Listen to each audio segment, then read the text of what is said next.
ಹಾಸನದ ಒಂದು ಹಳ್ಳಿಯಿಂದ ಬಂದು ಇಎಲ್ಎಸ್ ಕ್ಯಾಬ್ಸ್ ಲಕ್ಸುರಿ ಕಾರ್ ಎಂಬ ಒಂದು ದೊಡ್ಡ ಕನಸನ್ನು ಹೊತ್ತು ಮುನ್ನಡೆಯುತ್ತಿರುವ ಮಾದರಿಯ ವ್ಯಕ್ತಿ, ನೂರಾರು ಜನರಿಗೆ ದಾರಿದೀಪವಾದ ಸಮಾಜ ಸೇವಕ, ಶಾಂತಿನಗರ ವಿಧಾನಸಭಾ ಕ್ಷೇತ್ರದ ಜೆಡಿಎಸ್ ಉಪಾಧ್ಯಕ್ಷರಾದ ಶ್ರೀಯುತ ಸಿಆರ್ ಮಂಜೇಗೌಡರ ಜನ್ಮದಿನದ ಸಂಭ್ರಮಾಚರಣೆ. ಹುಟ್ಟುಹಬ್ಬದ ಅಂಗವಾಗಿ ಹಲವಾರು ಸಮಾಜಮುಖಿ ಕಾರ್ಯಕ್ರಮಗಳಿಗೆ ಒತ್ತು ಕೊಡುತ್ತಾ ಬರುತ್ತಿರುವ ಮಂಜೇಗೌಡರಿಗೆ ಅವರ ಅಭಿಮಾನಿಗಳು ಈ ಬಾರಿಯೂ ಕೂಡ ಅದೇ ರೀತಿಯಾಗಿ ಹುಟ್ಟುಹಬ್ಬವನ್ನು ಆಚರಿಸಿದ್ದಾರೆ. ಹಾಗೂ ಸ್ನೇಹಿತರ ಜೊತೆಗೂ ಕೂಡ ಸರಳವಾಗಿ ಕೇಕ್ ಕಟ್ ಮಾಡುವುದರ ಮೂಲಕ ಹುಟ್ಟುಹಬ್ಬವನ್ನು ತಮ್ಮ ಕಚೇರಿಯಲ್ಲೇ ಸರಳವಾಗಿ ಆಚರಿಸಿಕೊಂಡಿದ್ದಾರೆ.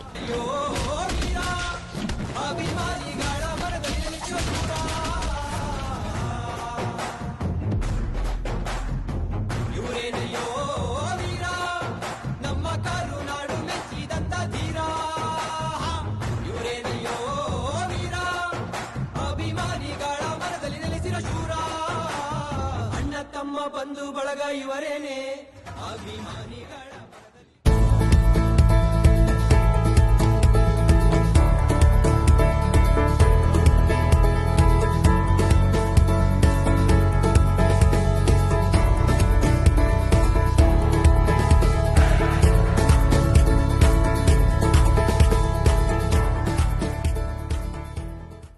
ಎಲ್ಲರಿಗೂ ಧನ್ಯವಾದಗಳು ಹೇಳ್ತೀನಿ. ಯಾಕೆಂದರೆ ನಮ್ಮ ಸ್ಟಾಫು ಕೂಡ ಇವತ್ತು ಎಲ್ಲ ನಾವು ಸ್ಟಾಫ್ ಇರೋದ್ರಿಂದಲೇ ನಾವು ಬೆಳೀತಾ ಇರೋದು.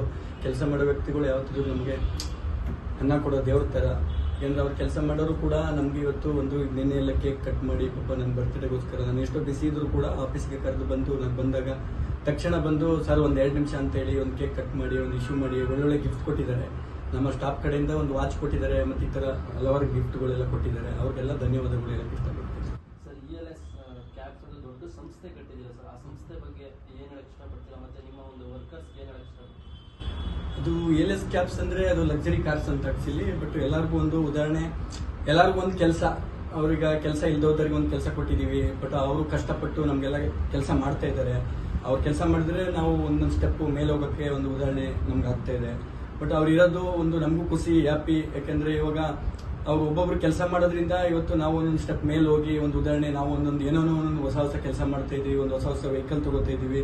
ಪಾಪ ಎಲ್ಲ ಡ್ರೈವರ್ಸ್ಗಳು ಈಗ ನಮಗೋಸ್ಕರ ಕೆಲಸ ಮಾಡ್ತಾರೆ ಹಗಲು ರಾತ್ರಿ. ಪಾಪ ನಮ್ಮ ಸ್ಟಾಫು ಅಷ್ಟೇ ನಮ್ಮ ಥರನೇ ಹಗಲು ರಾತ್ರಿ ಕೆಲಸ ಮಾಡಿ ಎಲ್ಲಾನು ನಮಗೆ ರಿಸ್ಕ್ ಇಲ್ಲದೆ ರೀತಿಲಿ ಎಲ್ಲ ಇದು ಮಾಡ್ತಿದ್ದಾರೆ. ಇವಾಗಿನ ಯುವಕರಿಗೆ ಹೇಳ್ಬೇಕು ಅಂದ್ರೆ ಎಲ್ಲ ಕಷ್ಟಪಡಿ ಚೆನ್ನಾಗಿ ಓದಿ. ಮೊದಲನೇದಾಗಿ ಏನ್ ಹೇಳಕ್ ಇಷ್ಟಪಡ್ತೀನಿ, ಎಲ್ಲರೂ ನಿಮ್ಮ ತಂದೆ ತಾಯಿಗಳಿಗೆ ಗೌರವ ಕೊಡಿ.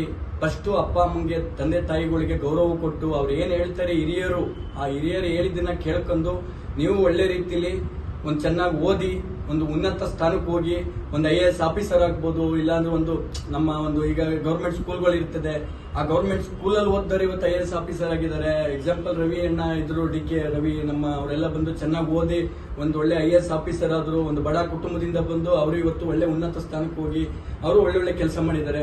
ಆ ತರ ಒಳ್ಳೊಳ್ಳೆ ಕೆಲಸ ಮಾಡಿ ಎಲ್ಲರೂ ಒಳ್ಳೆ ಬಡವರಿಗೆ ನೀವು ಒಂದು ಚೆನ್ನಾಗಿ ಉನ್ನತ ಸ್ಥಾನಕ್ಕೆ ಹೋಗಿ ಬಡ ಜನಗಳಿಗೆ, ಬಡ ಕುಟುಂಬಗಳಿಗೆ ಹೆಲ್ಪ್ ಮಾಡಿ. ಈಗ ನಾನು ಒಂದು ಬಡ ಕುಟುಂಬದಿಂದ ಬಂದು ನಾನು ಇವತ್ತು ಹಗಲು ರಾತ್ರಿ ಕಷ್ಟಪಟ್ಟು ಇವತ್ತು ದೇವ್ರು ನಮಗೆ ಒಂದು 80% ಉನ್ನತ ಸ್ಥಾನಕ್ಕೆ ತಗೊಂಡು ಹೋಗಿದ್ದಾರೆ.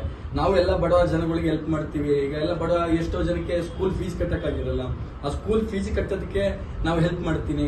ಎಲ್ಲ ನೋಡಿ ಹೆಲ್ಪ್ ಮಾಡ್ತೀವಿ. ಅಂದ್ರೆ ಎಲ್ಲ ಈಗ ಏನಾಗಿದೆ, ಹುಡುಗರುಗಳೆಲ್ಲ ಎಲ್ಲಿ ನೋಡಿದ್ರು ಬಾರ್ಗಳು ಸ್ಟಾರ್ಟ್ ಆಗ್ಬಿಟ್ಟಿದೆ. ಇವಾಗೆಲ್ಲ ಇಲ್ಲಿ ಬಾರಲ್ಲಿ ಎಲ್ಲ ಹುಡುಗರುಗಳು ಏನ್ ಮಾಡ್ತಾರೆ, ಓದೋದಿಲ್ಲ, ಕಾಲೇಜ್ಗೆ ಹೋಗ್ತೀನಿ ಅಂತ ತಂದೆ ತಾಯಿಗೆ ಸುಳ್ಳು ಹೇಳ್ಕೊಂಡು ಹೋಗ್ತಾರೆ. ಇದೆಲ್ಲ ಬಿಟ್ಬಿಟ್ಟು ತಂದೆ ತಾಯಿ ಗೌರವ ಕೊಟ್ಟು ಚೆನ್ನಾಗಿ ಓದಿ ಒಂದು ಒಳ್ಳೆ ಕೆಲಸಕ್ಕೆ ಸೇರ್ಕೊಂಡು ನಿಮ್ಮ ತಂದೆ ತಾಯಿಗಳನ್ನ ಚೆನ್ನಾಗಿ ಸಾಕಿ, ಅವಾಗ ನಿಮ್ಗೆ ಆಟೋಮೆಟಿಕ್ ಆಗಿ ಹುಡುಕೊಂಡು ಎಲ್ಲ ನಿಮ್ಗೆ ಸಿಗ್ತದೆ ಅಂತ ಹೇಳಕ್ ಇಷ್ಟಪಡ್ತೀನಿ ಸರ್. ಜೊತೆಲಿ ನೀವು ರಾಜಕೀಯದಲ್ಲೂ ಕೂಡ ಗುರ್ಸ್ಕೊಂಡಿದ್ದೀರಾ ಸರ್. ಪಕ್ಷ ಸಂಘಟನೆ ಯಾವ ತರ ನಡೀತಾ ಇದೆ ಸರ್ ನಿಮ್ಮ ಪಕ್ಷದ ಬಗ್ಗೆ ಎಲ್ಲ ಹಿರಿಯರು ಇರ್ತಾರೆ. ಪಕ್ಷದ ಬಗ್ಗೆ ನಮ್ಮ JDS ನಾನು ಉಪಾಧ್ಯಕ್ಷರಾಗಿ ನಾನು ವರ್ಕ್ ಮಾಡ್ತೀನಿ. ಶಾಂತಿನಗರ ಕ್ಷೇತ್ರದಿಂದ ನನಗೂ ಸ್ವಲ್ಪ ಎಲ್ಲ ಕೊಟ್ಟಿದ್ದಾರೆ. ಬಟ್ ಏನಂದ್ರೆ ಹಿರಿಯರು ಇರ್ತಾರೆ, ಹಿರಿಯರು ಬಂದು ಅದಕ್ಕೆಲ್ಲ ಬಂದು ಅವ್ರವ್ರು ಮಾತಾಡಿ ಅವ್ರು ಏನ್ ಹೇಳ್ತಾರೆ ನಾವು ಅದನ್ನ ಮಾಡಕ್ಕೆ ಸಿದ್ಧ ಇದ್ದೀವಿ. ಬಟ್ ಎಲ್ಲ ಒಳ್ಳೊಳ್ಳೆ ಕೆಲಸ ನಡೀತಾ ಇದೆ. ಬಟ್ ಇನ್ನೂ ನಡೀಲಿ, ನಮ್ಮ ನಿಖಿಲ್ ಅಣ್ಣ ಇನ್ನೂ ಚೆನ್ನಾಗಿ ಒಳ್ಳೊಳ್ಳೆ ಪೋಸ್ಟ್ ಹೋಗ್ಲಿ. ಶಾಂತಿನಗರದಲ್ಲಿ ಯಾವ ತರ ಇದೆ ಸರ್? ಶಾಂತಿನಗರ ಈಗ ನಿಮ್ಗೆ ಗೊತ್ತು, ಇದು ಶಾಂತಿನಗರ ಅಂದ್ರೆ ಇಲ್ಲಿ ಫೈಟಿಂಗ್ ಜಾಸ್ತಿ ಇರ್ತದೆ. ಇಲ್ಲಿ ಬಂದ್ರು ಲಾಸ್ಟ್ ಟೈಮ್ ನಮ್ಮ ರೆಡ್ಡಿ ಸಾಹೇಬ್ರು ಬಂದ್ರು, ಅವ್ರಿಗೆ ಫೈಟಿಂಗ್ ಆಯ್ತು. ಇನ್ನ ಎಲ್ಲ ನೋಡೋಣ. ನಮ್ ನಿಖಿಲ್ ಅಣ್ಣ ಈಗ ನಾವೆಲ್ಲ ಬಂದು ಯುವಕರಿಗೆ ಸ್ಪರ್ಧೆ ಮಾಡ್ತಾ ಇರೋರು ನಮ್ಮ ನಿಖಿಲ್ ಅಣ್ಣ ಏನ್ ಹೇಳ್ತಾರೆ ಆ ತರ ನಾವು ಮುಂದಕ್ಕೆ ಹೋಗೋಣ ಅಂತ. ಗ್ಯಾರಂಟಿ ಯೋಜನೆಗಳ ಬಗ್ಗೆ, ಕಾಂಗ್ರೆಸ್ ಗ್ಯಾರಂಟಿ ಯೋಜನೆಗಳ ಬಗ್ಗೆ ಏನ್ ಹೇಳ್ತಾರೆ ಈ ಸಂದರ್ಭದಲ್ಲಿ? ಗ್ಯಾರಂಟಿ ಬಗ್ಗೆ ನಾನು ಅದ್ರ ಬಗ್ಗೆ ಎಲ್ಲ ನಾನು ಜಾಸ್ತಿ ಮಾತಾಡಕ್ ಹೋಗಲ್ಲ. ಯಾಕೆಂದ್ರೆ ನೋಡಿ, ಇವಾಗ ಗ್ಯಾರಂಟಿ ಇದೆಲ್ಲ ಬೇಕಿರ್ಲಿಲ್ಲ. ನಮ್ಗೆ ಉದ್ದೇಶ, ನಾವು ಯುವಕರು ಈಗೆಲ್ಲ ಬಂದು ಯುವಕರು ಮುಂದೆ ಬರ್ಬೇಕು. ಈಗೆಲ್ಲ ನೋಡಿ, ಯುವಕರು ಮುಂದೆ ಬಂದ್ರೆ ಒಬ್ಬೊಬ್ಬ ಒಂದೊಂದು ಐಡಿಯಾ ಕೊಡ್ತಾರೆ, ಒಂದೇನೋ ಒಂದು ಹೊಸ ಹೊಸ ಕೆಲಸ ಮಾಡ್ತಾರೆ. ಈಗ ಬಸ್ ಫ್ರೀ ಅದು ಏನು ಯೂಸ್ ಇರ್ಲಿಲ್ಲ, ಅದೆಲ್ಲ ಬಂದು ಕೊಟ್ರು. ಬಸ್ ಫ್ರೀ ಅದೆಲ್ಲ ಬಂದು ಎಲ್ಲರಿಗೂ. ಈಗ ನೋಡಿ, ಸ್ಕೂಲ್ ಮಕ್ಕಳು ವಿಲೇಜ್ಗಳ ಸೈಡ್ ಅಲ್ಲಿ ಸ್ಕೂಲ್ ಮಕ್ಕಳಿಗೆ ಬಸ್ ಇಲ್ಲ ಇವಾಗ. ಎಕ್ಸಾಂಪಲ್ ಹೇಳೋದು, ಸ್ಕೂಲ್ ಮಕ್ಕಳು ಡೋರಲ್ಲಿ ನೇತಾಕೊಂಡು ಹೋಗ್ತಾ ಇರ್ತಾರೆ. ಅಂದ್ರೆ ಜನ ಕೂತ್ಕೊಳ್ಳಕ್ ಕಂಫರ್ಟಬಲ್ ಇರಲ್ಲ ಅಂತ ಏರಿಯಾಕ್ಕೆ ಹೋಗಿ ಒಂದು ಒಳ್ಳೆ ಬಸ್ ವ್ಯವಸ್ಥೆ ಮಾಡಬಹುದಿತ್ತು. ಇದೆಲ್ಲ ಬಂದು 2,000 ರೂಪಾಯಿ ವ್ಯವಸ್ಥೆ ಮಾಡಿದ್ರು. ಅದು ಏನು ಅದೆಲ್ಲ ಬಂದು ಯೂಸ್ ಇಲ್ಲ. ಒಂದು ಒಳ್ಳೆ ಬಡವರು, ಈಗ ಜನಗಳಿಗೆ ಬೇಕಾಗಿರೋದೇನು, ಒಂದು ಹಾಸ್ಪಿಟಲ್ ಬೇಕು. ಜನಗಳಿಗೆ ಅವಶ್ಯಕತೆ ಇರೋದು ಒಂದು ಎಜುಕೇಶನ್ ಬೇಕು. ಮಕ್ಕಳಿಗೆ, ಬಡವರಿಗೆ ಎಜುಕೇಶನ್ ಕೊಡಬೇಕು. ಒಂದು ಹಾಸ್ಪಿಟ್ಲಿಗೆ ಯೂಸ್ ಆಗೋಂತ ಕೆಲಸ ಮಾಡಬೇಕು. ಅದಕ್ಕೆ ನಾನು ಎಲ್ಲರಿಗೂ ಹೇಳೋದು, ಯುವಕರು ಮುಂದೆ ಬರಲಿ ಅಂತ. ಈಗಿನ ಯುವಕರು ಏನಂದ್ರೆ, ಒಂದು ಅವ್ರಿಗೂ ಒಂದು ತಿಳುವಳಿಕೆ ದೇವ್ರು ಕೊಟ್ಟಿರ್ತಾರೆ, ಓದಿರ್ತಾರೆ ಅವರೆಲ್ಲ ಅಂತ. ನಮ್ಮ ಯುವಕರು ಮುಂದೆ ಬರಲಿ. ಇವಾಗೆಲ್ಲ ನಮ್ಮ ಅಣ್ಣ ಮೇಲೆ ಎಕ್ಸಾಂಪಲ್, ಅಣ್ಣ ಮೇಲೆ ಬಂದು ಒಳ್ಳೆ ಒಳ್ಳೆ ಕೆಲಸ ಮಾಡ್ತಿದ್ದಾರೆ. ಅವ್ರ ಬಗ್ಗೆ ನಾವು ಹೇಳೋದಿನ್ನು ಅವರಷ್ಟು ದೊಡ್ಡರು ನಾವಿಲ್ಲ. ಒಳ್ಳೊಳ್ಳೆ ಕೆಲಸ ಅವರು ಅದೇ ಹೇಳ್ತಾರೆ, ಯುವಕರೆಲ್ಲ ಮುಂದೆ ಬನ್ನಿ, ಕೈ ಜೋಡಿಸಿ ಎಲ್ಲ ನಾವು ಒಳ್ಳೊಳ್ಳೆ ಕೆಲಸ ಮಾಡೋಣ ಅಂತಾರೆ. ಈಗ ಜನಗಳಿಗೆ ಮೇನ್ ಬೇಕಾಗಿರೋದು ಎಜುಕೇಶನ್ ಇಂಪಾರ್ಟೆಂಟ್. ಎಜುಕೇಶನ್ ತರಬೇಕು, ಬಡವರಿಗೆ ಎಜುಕೇಶನ್ ಬರಬೇಕು. ಮತ್ತೆ ಎರಡನೇದು ಏನಂದ್ರೆ, ಅವರಿಗೆ ಹಾಸ್ಪಿಟಲ್ಗಳು. ಈಗ ಯಾರೋ ಒಂದು ಹುಷಾರಿಲ್ಲ, ಎಲ್ಲೇ ಹೋದ್ರೆ ಇಲ್ಲಿ ಹೋಗು, ಅಲ್ಲೊಂದು 10 ಲಕ್ಷ ಕಟ್ಟು, ಇಲ್ಲ 5 ಲಕ್ಷ ಕಟ್ಟು. ಈಗ ಬಡವರಿಗೆ ಆಗುತ್ತೆ, ಅದು ಬಡವರಿಗೆ ಸಾಧ್ಯ ಇಲ್ಲ. ಅದಕ್ಕೆ ಒಂದು ಹಾಸ್ಪಿಟಲ್ಗೆ ಕೆಲಸ ಮಾಡುವಂತ ಯುವಕರು ಮುಂದೆ ಬರಲಿ. ಈಗಿನ ರಾಜಕೀಯದಲ್ಲಿ ಯುವಕರು ಮುಂದೆ ಬಂದು ಕೆಲಸ ಮಾಡ್ಲಿ ಅಂತ ನಾನು ಹೇಳಕ್ ಇಷ್ಟ. ಭಾಗ್ಯಗಳು ವರ್ಕ್ ಆಗ್ತಿಲ್ಲ ಅಂತ ಹೇಳ್ತಾ ಇದ್ದೀರಾ ಸರ್? ಹೌದು, ಭಾಗ್ಯಗಳು ಯಾವ್ದು ವರ್ಕ್ ಆಗ್ತಾ ಇಲ್ಲ ಅಂತ ನಾನು ಹೇಳ್ತಾ ಇಲ್ಲ. ಈಗ ಏನಾಗಿದೆ ನೀವು ನೋಡಿದೀರಾ, ಈಗ ಏನಾಗಿದೆ, ಬಸ್ಸಲ್ಲಿ ನಾನು ಹೋದ್ರು, ನಮ್ಮ ಹೆಂಡತಿ ಹೋದ್ರೆ ಧರ್ಮಸ್ಥಳಕ್ಕೆ ಬಂದಿಲ್ಲ ಅಂತಾರೆ. ಈಗ ನಮ್ಮ ಇವ್ರು ಏನ್ ಮಾಡ್ತಾರೆ, ಮನೇಲಿ ಇದ್ಬಿಟ್ಟು ಇವನು ಹೋಗಿ ಟ್ಯಾಕ್ಸ್ ಕಟ್ಬೇಕು. ಈಗ ಅವ್ರ ಹೆಂಡತಿ ಬಂದು ಧರ್ಮಸ್ಥಳಕ್ಕೆ ಹೋದ್ರೆ ಏನ್ ಮಾಡ್ಬಿಡ್ತಾನೆ, ಅಲ್ಲಿ ಹೋಗ್ತಾರೆ ವೈನ್ ಶಾಪ್ ಹೋಗ್ಬಿಟ್ಟು ಡ್ರಿಂಕ್ಸ್ ಮಾಡ್ಬಿಟ್ಟು ಮನೆಗೆ ಹೋಗ್ತಾನೆ. ಇವನು ಟ್ಯಾಕ್ಸ್ ಕಟ್ಬೇಕು. ಅಲ್ಲಿ ಅವ್ರ ಬಸ್ ಫ್ರೀ ಹೋಗ್ಬಿಟ್ಟಿರ್ತಾರೆ. ಇವನ್ ಮತ್ತೆ ಗೌರ್ಮೆಂಟ್ ಇಲ್ಲಿ ಇನ್ನೂ ಒಂದು 300 ರೂಪಾಯಿ 400 ರೂಪಾಯಿ ಟ್ಯಾಕ್ಸ್ ಕಟ್ಬೇಕು. ಮತ್ತೆ ಅವ್ರ ಧರ್ಮಸ್ಥಳ ಹೋಗ್ಬಿಟ್ಟು ಬಂದಾಗ ಗಂಡ ಹೆಂಡತಿಗೆ ಮನೆಯಲ್ಲಿ ಕುಟುಂಬಗಳ ಜಗಳ ಈ ತರ ಆಗ್ತಾ ಇದೆ. ಅದ್ರ ಬದಲು ನಾನು ಹೇಳೋದು, ಈ ಸರ್ಕಾರಕ್ಕೆ, ನಮ್ಮ ಸಿದ್ದರಾಮಯ್ಯ ಸಾಹೇಬ್ರಿಗೆ ಏನ್ ಹೇಳ್ತೀವಿ ಅಂದ್ರೆ, ಏನಂದ್ರೆ ಯುವಕರು ಮುಂದೆ ಬಂದು ಯುವಕರನ್ನ ಒಂದು ಕೋಆರ್ಡಿನೇಷನ್ ಮಾಡಿ ಯುವಕರನ್ನ ತಗೊಂಡು ಒಂದು ಹಾಸ್ಪಿಟ್ಲಿಗೆ ಮತ್ತೆ ಒಂದು ಎಜುಕೇಶನ್ಗೆ, ಮಕ್ಕಳಿಗೆ ಫ್ರೀ ಎಜುಕೇಶನ್, ಬಡವ್ರ ಮಕ್ಕಳಿಗೆ ನಾನು ಹೇಳೋದು, ನಮ್ಗೆ ಮಾಡಿ ಅವ್ರಿಗೆ ಮಾಡಿ ಅಂತ ಇಲ್ಲ, ಬಡವ್ರ ಮಕ್ಕಳನ್ನ ಎಜುಕೇಶನ್ಗೆ ಅಂತ ಫ್ರೀ ಮಾಡ್ಕೊಡಿ. ಒಂದು ಹಾಸ್ಪಿಟ್ಲ್ ಬಡವರಿಗೆ ಒಂದು ಫ್ರೀ ಮಾಡ್ಕೊಡಿ. ಇದು ಎಲ್ಲರ ಉದ್ದೇಶನೂ, ನನ್ನ ಉದ್ದೇಶನೇ ಇಲ್ಲ, ಈಗಿನ ಯುವಕರ ಉದ್ದೇಶನೂ ಅದೇನೆ. ಆತರ ಯುವಕರು ಮುಂದೆ ಬಂದು ಎಲ್ಲರೂ ಒಂದು ಮುನ್ನಡೆಸ್ಕೊಡಿ ಅಂತ ಕೇಳ್ತೀವಿ ಅಷ್ಟೇ. ಸರ್ಕಾರ ನಿಮ್ ಸ್ನೇಹಿತರಿಗೆ ಶುಭಾಶಯ ಕೊಡ್ತಿರೋ ಸ್ನೇಹಿತರಿಗೆ ಏನಾಗ ಇಷ್ಟಪಡ್ತೀರಿ? ಎಲ್ಲಾರ್ಗು ನನ್ನ ಸ್ನೇಹಿತರಿಗೆ, ಯಾಕೆಂದ್ರೆ ಇಷ್ಟು ದಿವಸದಿಂದ ನಿಮ್ಮ ಮಾಧ್ಯಮ ಮಿತ್ರರು, ಎಲ್ಲಾರು ಮಾಧ್ಯಮ ಮಿತ್ರರು ನನ್ನ ಜೊತೆಯಲ್ಲಿ ಇದ್ದು ಇಷ್ಟು ದಿವಸದಿಂದ ನಾನು ಎಲ್ಲೇ ಹೋದ್ರು ಹಿಂಬಾಗಿಲು ಅಂದ್ರೆ ಮುಂದೆ ನಿಂತ್ಕೊಂಡು, ಸರ್ ನಾವ್ ಇದ್ದೀವಿ, ಮುನ್ನಡೆಸ್ಕೊಂಡ್ ಬನ್ನಿ ಸರ್, ನೀವು ಎಲ್ಲದಕ್ಕೂ ನಾವ್ ಇರ್ತೀವಿ ಸರ್, ಏನ್ ಮಾಡಕ್ಕೂ ರೆಡಿ, ನಾವ್ ಎಲ್ಲದಕ್ಕೂ ನಿಮ್ ಜೊತೆಲಿ ಇರ್ತೀವಿ ಸರ್ ಅಂತ ಹೇಳಿದಿರ. ಎಲ್ಲಾ ಮಾಧ್ಯಮ ಮಿತ್ರರಿಗೂ ನಾನು ಧನ್ಯವಾದಗಳು ಹೇಳ್ತಾ ಇದ್ದೀನಿ. ಆಮೇಲೆ ನನ್ನ ಸ್ನೇಹಿತರು, ನನ್ನ ಎಲ್ಲ ಸ್ಟಾಫ್ಗಳು, ಪಾಪ ಎಲ್ಲ ನನ್ನ ಸ್ನೇಹಿತರಿಗೂ, ಪಾಪ ಎಲ್ಲ ನನ್ನ ಬರ್ತ್ಡೇಗೆ ಸೆಲೆಬ್ರೇಷನ್ ಮಾಡಿಕೊಟ್ಟಂತ ಎಲ್ಲ ನನ್ನ ಸ್ನೇಹಿತರಿಗೆ ಎಲ್ಲರಿಗೂ ಧನ್ಯವಾದಗಳು ಹೇಳಲಿಕ್ಕೆ ಇಷ್ಟಪಡ್ತೀನಿ. ನಮ್ಮ ಮಂಜು ಸರ್ಗೆ ಹುಟ್ಟುಹಬ್ಬದ ಶುಭಾಶಯಗಳು. ಅವರು ಎಲ್ಲ ಒಂದು ಬಡವರಿಗೆ ತುಂಬಾ ಸಹಾಯ ಮಾಡೋದ್ರಲ್ಲಾಗ್ಲಿ ಏನೇ ಒಂದ್ರಲ್ಲಾಗ್ಲಿ ಮುಂದಿರ್ತಾರೆ.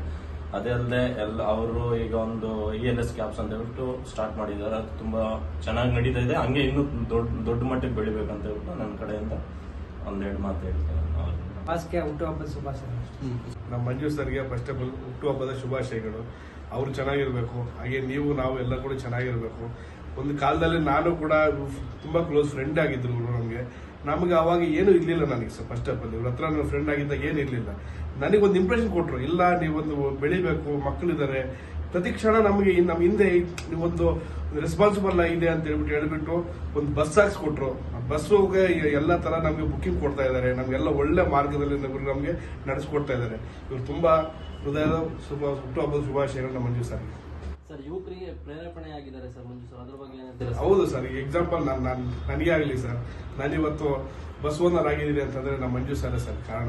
ಯಾಕೆಂದ್ರೆ ನಮ್ಗೆ ಮೇನ್ ನಮ್ಗೆ ಯಾವಾಗಲೂ ಇಲ್ಲ ಈ ತರ ಇರ್ಬೇಕು, ಆ ತರ ಇರ್ಬೇಕು, ಒಂದು ಗುರು ತರ ಇರ್ಬೇಕು ಸರ್. ನಿನ್ನೆ ತಾನೇ ಇದಾಗಿದೆ, ಗುರು ಪೌರ್ಣಮ ಆಗಿದೆ.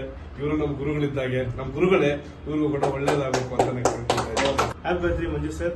ವರ್ಕ್ ಎಲ್ಲ ಚೆನ್ನಾಗಿ ಇದು ಮಾಡ್ತಾರೆ. ಅದು ಒಂದು ಓನರ್ ಯಾವ ತರ ಇರ್ಬೇಕಂದ್ರೆ, ಅವ್ರು ಏನು ಊಟ ಮಾಡ್ತಾರೆ ಅದೇ ಊಟ ನಾನು ಮಾಡಬೇಕು.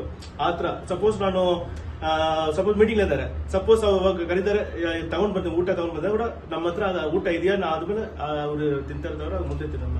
ಆತರ ಸರ್.